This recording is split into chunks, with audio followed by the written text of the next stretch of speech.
আসসালামু আলাইকুম রহমতুল্লাহি ওয়া বারাকাতুহু। ভিউয়ার্স, আমি হায়দার, আপনারা দেখছেন ড্রাগন মিনি গার্ডেন।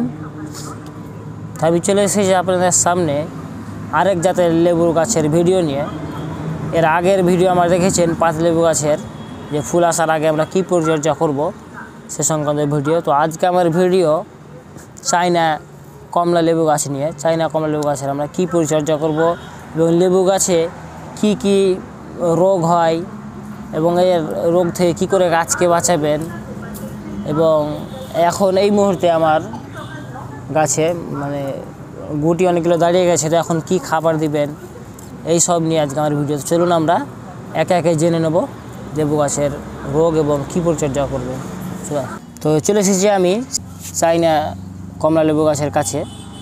আর এখন দেখছেন আমার এই গাছে কতগুলো গুটি দাঁড়িয়ে আছে, প্রতিটা শাখাতেই কিন্তু গুটি একে একে।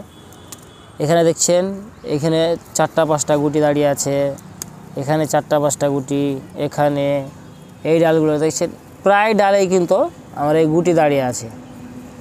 তো এর মধ্যে কোনো বিশেষ কোনো খাবার টাবারও দিইনি। আমি যে পাতিলেবু গাছের ভিডিও আমার চ্যানেলে রয়েছে, আপনারা যদি দেখে না থাকেন তাহলে ডিসক্রিপশন বক্সে লিঙ্ক দেওয়া থাকবে, সেটা দেখে নেবেন।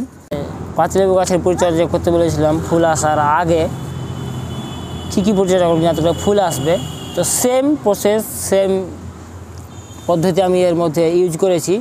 সেই পদ্ধতি করে কিন্তু আমার এই গাছকে এত গুটিও দাঁড়িয়ে গেছে দেখছেন।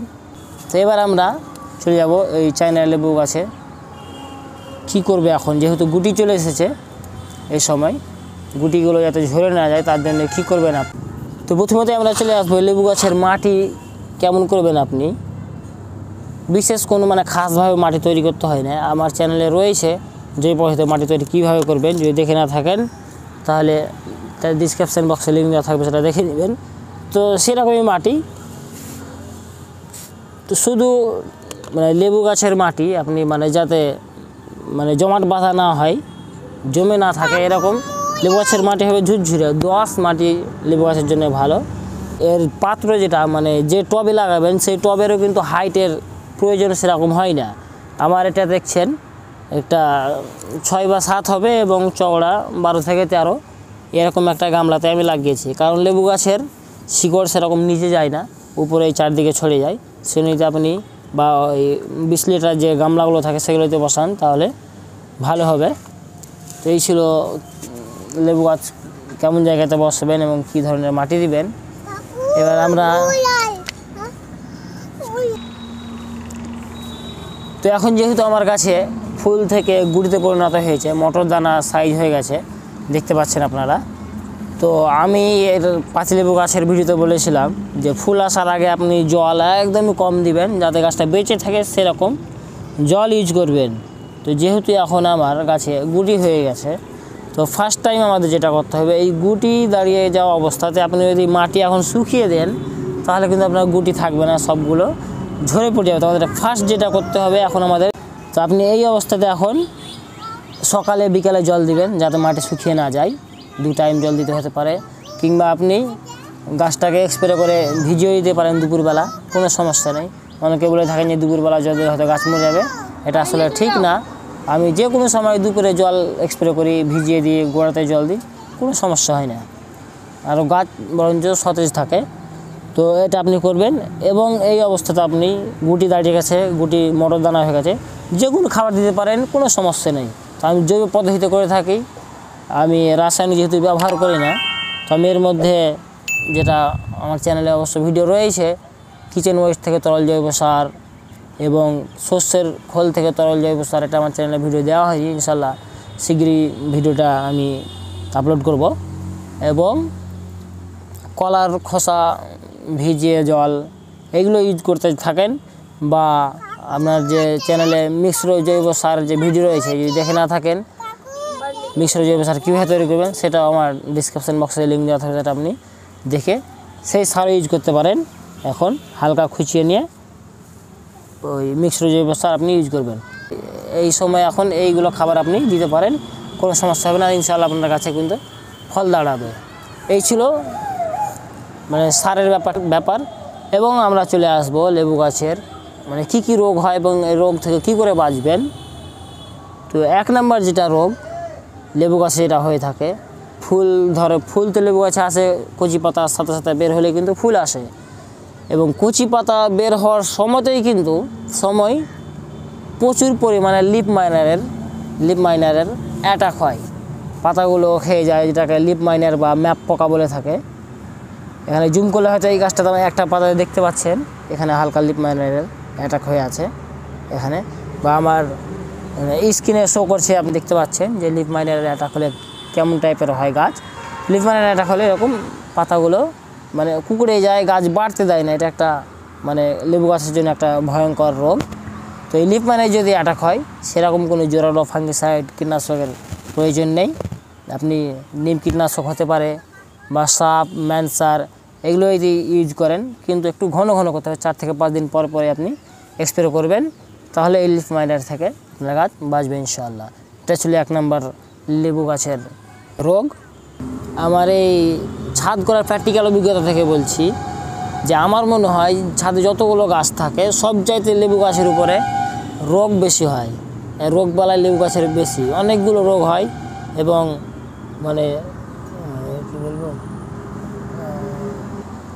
মারাত্মক রোগ হয় লেবু গাছে, সবচাইতে বেশি রোগ হয়। 1 নম্বর গেল লিফ মাইনার। আমরা 2 নম্বরে চলে আসব।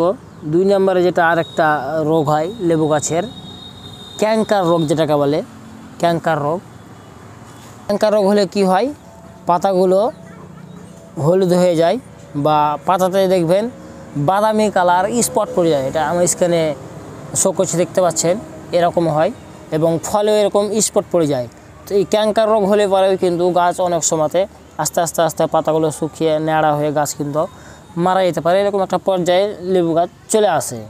তো এই ক্যাঙ্কার রোগ যদি হয় তাহলে আপনি কি করবেন?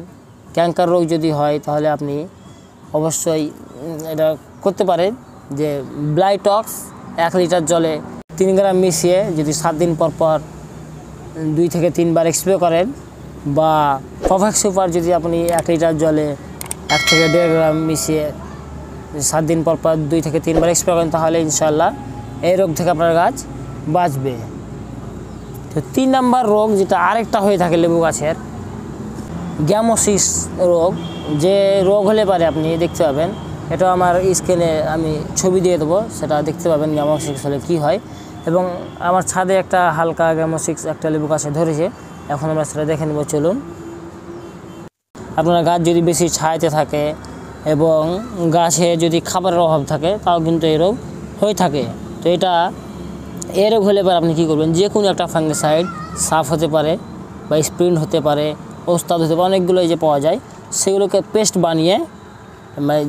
বানাবেন। তার আগে এটাকে আপনি ছুরি, মানে ধারালো ছুরি দিয়ে এটাকে সেই জায়গাটাকে যে মানে গ্যামোসিস রোগ হয়েছে সেই জায়গাটা চেঁচে নিয়ে পেস্ট বানিয়ে, যে কোনো ফাঙ্গিসাইডের পেস্ট বানিয়ে এখানে লাগিয়ে রাখবেন, তাহলে ইনশাআল্লাহ ঠিক হয়ে যাবে। এবং ঘরোয়া পদ্ধতিতে আপনি করতে যান তাহলে হলুদের গুঁড়ো এবং যে অ্যালোভেরা জেল একসাথে মিক্স করে সেটাকে পেস্ট করে আপনি লাগিয়ে রাখতে পারেন, তাহলে কিন্তু গ্যামোসিস রোগ থেকে আপনার গাছ বাঁচবে ইনশাআল্লাহ। এটা একটা মারাত্মক রোগ। চলো আমরা সেই লেবু গাছে চলে যাব আবারও। তো এটা ছিল 3 নম্বর লেবু গাছের সমস্যা রোগ। এবং 4 নম্বর যেটা আরেকটা লেবু গাছের মারাত্মক রোগ হয়, সেটা হচ্ছে ডাইব্যাক রোগ। ডাইব্যাক রোগ হলে আপনি কী করে বুঝবেন? ডাইব্যাক রোগ হলে এবারে দেখবেন যে লেবু গাছের উপরের দিক থেকে কিন্তু শুকোতে থাকে। এটা আমার স্ক্রিনে শো করছে, দেখতে পাচ্ছেন, এরকম আস্তে আস্তে উপর দিক থেকে শুকিয়ে গিয়ে পুরো গাছ একদিন কিন্তু মারা যায়। যদি আপনি ট্রিটমেন্ট যদি না করতে পারেন তাহলে কিন্তু আপনার গাছ মারা যাবে। তো এই ডাইব্যাক থেকে বাঁচাবার জন্য আপনি কি করবেন? ডাইব্যাক থেকে বাঁচার জন্য আপনার যে ডালটাতে ডাইব্যাকের মানে আক্রান্ত হয়েছে ডাইব্যাক রোগে, তো ফার্স্ট টাইম যেটা আপনাকে করতে হবে, সেটা যে ডালটাতে আপনার ডাইব্যাক রোগ হয়েছে সেই ডালটাকে কেটে ফেলতে হবে। কারণ যে ডাল শুকিয়ে গেছে ওই ডাল আপনি যত ট্রিটমেন্ট করেন সেটা কিন্তু আর ব্যাক হয়ে ঠিক হবে না। তো ওই ডালটাকে অবশ্যই আপনি কেটে ফেলবেন, এবং কেটে ফেলার পরে ওই 7 দিন পর পর আপনি 3 বার যদি স্প্রে করেন ব্লাইটক্স বা পারফেক্ট সুপার যদি দেন তাহলে 1 লিটার জলে 1 থেকে 1.5 ml মিশিয়ে স্প্রে করবেন।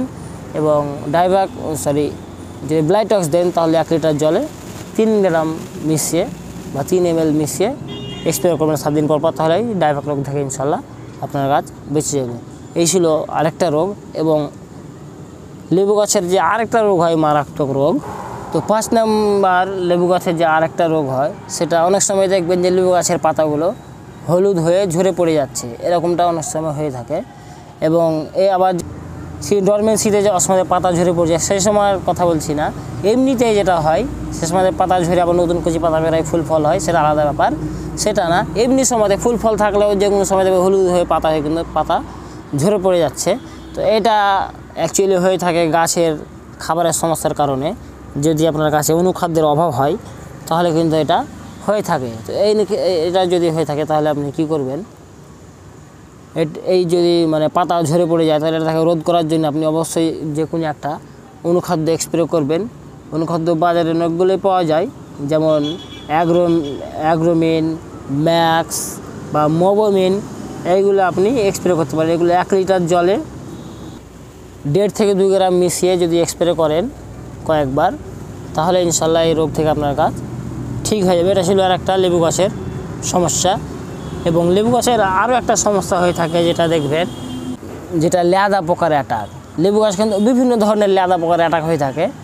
এখানে আমার স্ক্রিনে দেখতে পাচ্ছেন যে এমন লেদা পোকার অ্যাটাক হয়ে থাকে যে গাছে বসে থাকলে আপনি ধরে ফেলবেন কিন্তু চিনতে পারবেন না এখানে লেদা পোকা বসে রয়েছে। এরকম ধরনের কিন্তু লেদা পোকা লেবু গাছে অনেক রকম হয়ে থাকে। তো এই লেদা পোকার অ্যাটাকটাও কিন্তু বিশাল একটা ব্যাপার। যদি আপনি লক্ষ্য না করেন তাহলে পুরো গাছকে খেয়ে ফেলবে। তো এই লেদা পোকা যদি অ্যাটাক হয় তাহলে সেরকম কোনো মানে কড়া ফাঙ্গিসাইড, প্রফেক্ট সুপার, ব্লাইটাস এগুলো মারার কোনো প্রয়োজন নেই। নিম তেল যদি ঘন ঘন স্প্রে করেন, মানে 3 দিন 4 দিন পর বা ম্যানসার বা সাপ যদি স্প্রে করেন একটু মানে ঘন ঘন, তাহলে কিন্তু এই রোগ থেকে গাছ আপনার বাঁচানো যাবে ইনশাআল্লাহ। তো এটা করতে পারেন। তো এই ছিল আমার চায়না কমলা লেবু গাছের ভিডিও।